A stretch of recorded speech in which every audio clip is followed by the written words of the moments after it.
আজকে যে সরকার ক্ষমতায় রয়েছে এই সরকার ছাত্র জনতার রক্তের উপরে দাঁড়িয়ে ক্ষমতার চেয়ারে বসে আছে। এই সরকারকে সিদ্ধান্ত নিতে হবে তারা বাংলাদেশের জনগণের পক্ষে নাকি তারা ভারতীয় হিন্দুত্ববাদী উগ্র সংগঠন সন্ত্রাসী সংগঠন ইসকনের পক্ষে।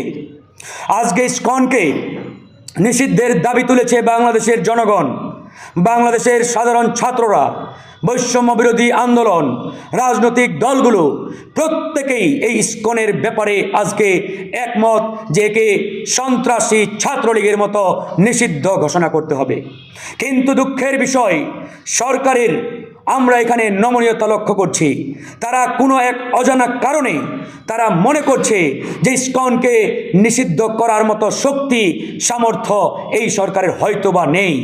যদি ডক্টর মোহাম্মদ ইউনূসের সরকার এটা মনে করে থাকে যে ইসকন কিংবা এই উগ্রবাদী সন্ত্রাসী সংগঠনটিকে তারা নিষিদ্ধ করতে অপারগ, তাহলে জাতির সামনে এই সত্যটি তারা প্রকাশ করুক। আমরা এই সিদ্ধান্ত নিব, এদেশের 18 কোটি জনগণ সিদ্ধান্ত নেবে ইসকন বাংলাদেশের মাটিতে থাকবে কি থাকবে না।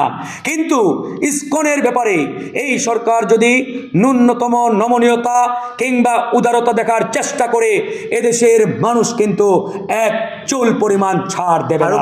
বাংলাদেশের বয়োজ্যেষ্ঠ আলেমদেরকে মিথ্যা বানোয়াট ভিত্তিহীন মামলায় যখন গ্রেপ্তার করা হয়েছিল খুনি হাসিনার শাসনামলে, তখন তাদের পায়ে ডান্ডা বেড়ি হাতে হাত করা পরিয়ে নির্মম নির্যাতনের মাধ্যমে তাদেরকে আদালতে তোলা হয়েছিল।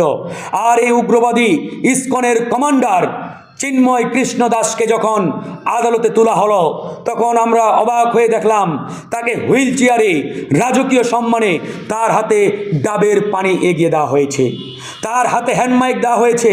তার শরীরে যাতে সামান্যতম কষ্ট না লাগে তার জন্য বোধহয় অফিসাররা, পুলিশের দায়িত্বশীল সদস্যরা সদা তৎপর। এখান থেকে একটা বিষয় স্পষ্ট, এই সরকারের চতুর্দিকে যারা রয়েছে তার 90% হাসিনা এবং রয়ের এজেন্ট। আমরা বারবার বলেছি যে আপনারা যদি ছাত্র জনতার রক্তের সাথে যে স্পিরিট, এই স্পিরিটকে ধরে রাখতে চান তাহলে আপনাদের চতুর্দিকে ভারতীয় রয়ের এজেন্টদেরকে বহিষ্কার করেন। কিন্তু বড় পরিতাপের বিষয়, প্রধান উপদেষ্টাকে বলেছি, প্রত্যেকটা উপদেষ্টাকে একাধিকবার আমরা বলেছি, প্রত্যেকটা বৈঠকে বলেছি যে আপনাদের চতুর্দিকে 90 থেকে 95% চেয়ারে হাসিনার দালালরা বসা রয়েছে। হাসিনার দালালদের বসা রেখে, রয়ের এজেন্টদেরকে চেয়ারে বসা রেখে আমরা এই বিপ্লবী বাংলাদেশ বিনির্মাণ করতে পারবো না। আজকে এই কৃষ্ণ দাসকে যারা জামাই আদরে কারাগারে নিয়ে যায়, জামাই আদরে কারাগারে তুলে আদালতে তুলে, তারা কারা? এরা প্রত্যেকেই হাসিনার আমলে নিয়োগপ্রাপ্ত পুলিশের কর্মকর্তা, এরা প্রত্যেকেই হাসিনার আমলে নিয়োগপ্রাপ্ত অফিসার। এরাই এদের প্রভুপাদ, এদের আম্মাজানের সন্তান, এদেরকে আজকে রাজকীয় সম্মানে রেখেছে।